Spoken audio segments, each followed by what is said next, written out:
तहलका अंगेज खबर, भाईजान बामुकाबला पाकिस्तान पीपल्स पार्टी कहां शुरू हुआ है।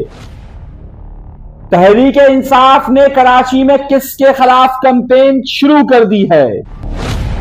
अल्ताफ हुसैन एकदम तहरीक इंसाफ के यूट्यूबर्स के खिलाफ क्यों।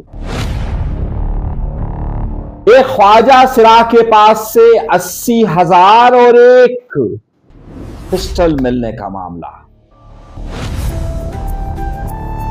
इंडिया की सिंध पर नजर या फिर कोई अंदर की कहानी या साजिश चल रही है। कल को सिंध भारत में फिर से वापस। अफगानियों को कौन छुड़ाकर ले गया है।